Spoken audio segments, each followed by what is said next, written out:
So far this year in conferencing, I have found that many of my students began the year in books that were not challenging enough for them. And what I mean by this is they could understand everything they read. It was very easy for them. They did not miss any words, have any errors, very few questions. They could connect to it. They were reading some books like Dork Diaries, Diary of a Wimpy Kid, which, are good books, but don't necessarily cause the students to use their thinking strategies and use them on a level that is easy for me to have conversation with them and instruct them like I did with Jillian. And it has been my personal goal to find a book that not only does a student have interest in and can connect with and love and be excited to read, but also I can use as a tool to discuss and learn about their thinking. And this has been, I feel, the most important part of my job after a conference. I need to see where they're going, how they're doing with the book that they have, but I also need to see where am I going to send them next? What direction am I going to lead them as far as choosing a book? And many kids, I have to give them several options. I find that as I get to know them as a reader, I get to know their preferences, their tendencies, and obviously their reading ability, and it's a little bit easier for me to guide them and instruct them and give them choices in which books would be a great match for them. And I think that this is something that I'm really going to work on all year long and focus on, because if I can get a student in a book that matches their reading level but yet challenges them on their thinking level, then I think that my conferences are going to be much more valuable, not only in me just learning what they know, but in guiding them on where they need to go. This is Jillian Lysett, and Jillian is going to talk to us about the book that she is reading. Jillian, you are reading Unwind. Mm-hmm. How has this book, Unwind, changed you as a reader? I definitely have to go a lot deeper into my thinking. It's harder to predict what's going to happen. So a lot of my books that I read, that doesn't happen because I can predict very deep into the story and know what's going to happen at the end. Do you find yourself doing a little more inferencing, grabbing the clues? Yeah, I do. Explain that.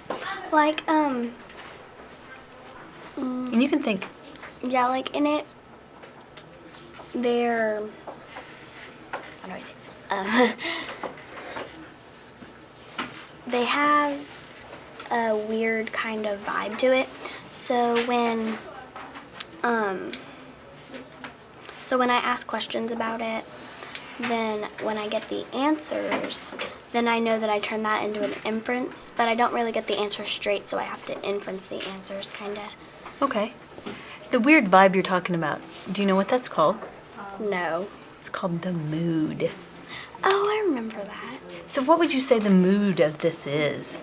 I think it's kind of like creepy science fiction, guessing game. Okay. Good. Yeah. So what are some of the strategies? You talked about inferencing, you talked about predicting. What are some of the thinking strategies that you've used to help you during this book? And you can kind of go back to those too if you want to. A lot of questioning, like a whole lot of questioning, and inferencing. A lot of inferencing and questioning. And then there's some connecting, but I think a lot of it, even if it's not really a strategy, is a lot of thinking too. You really have to think about what's happening. You have to think about how the story's going along. like how the storyline is, because it doesn't come right out and tell you exactly what's going on. You kind of have to grab it. And I like how you said that you have to grab it. Do you feel like this book has pushed you as a reader? Has challenged you? That's kind of the question that I just asked you, but you kind of made a little circle and came right back to it.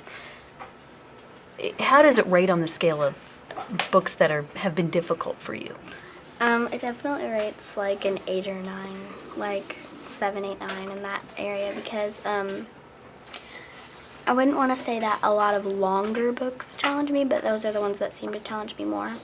But this one's like usually the length that a lot of books are to me, like a lot of the books that I read are. So it's really challenging because it's not like challenging in words, but it's challenging in thinking.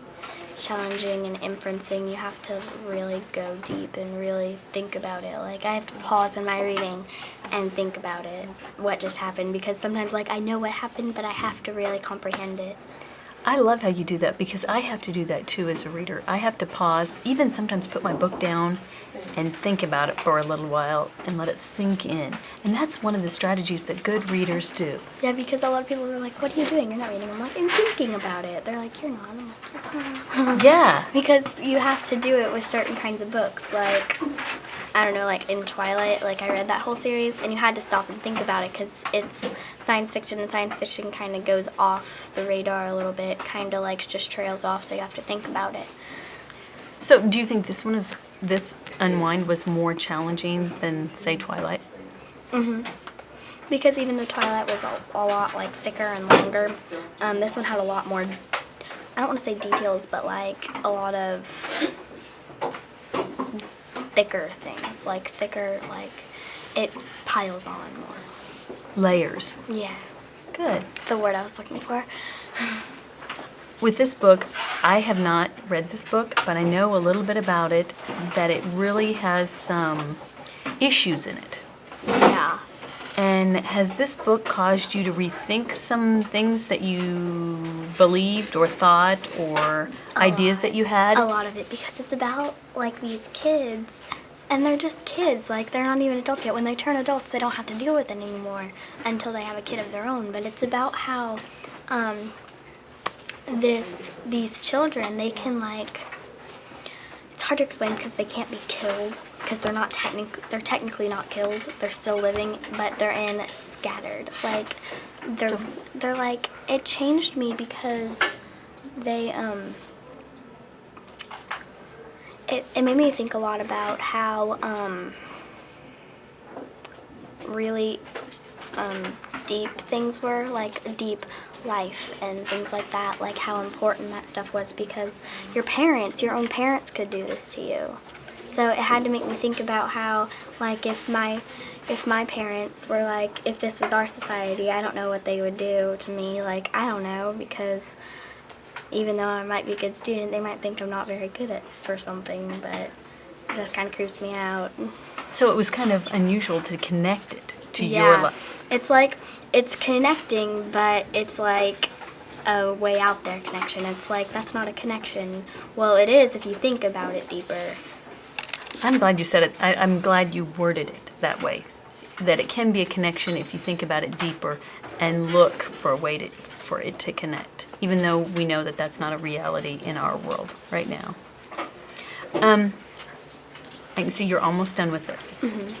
And I really want to keep you engaged in reading at a deeper level.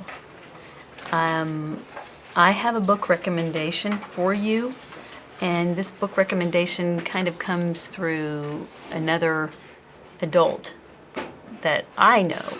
And Ms. Grable has said that this is a really, really good book. And I think that it would continue to challenge you and your thinking, but yet it goes with your interest and the types of books that you like to pick out. And so, kind of set it over here. It's called The Maze Runner.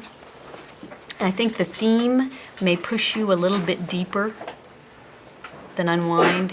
And in class we've been using Jenna Fox, and I think that the questioning and the uncertainty and the unknown may help you predict a little bit more and infer and pull those strategies that we've been working on in class.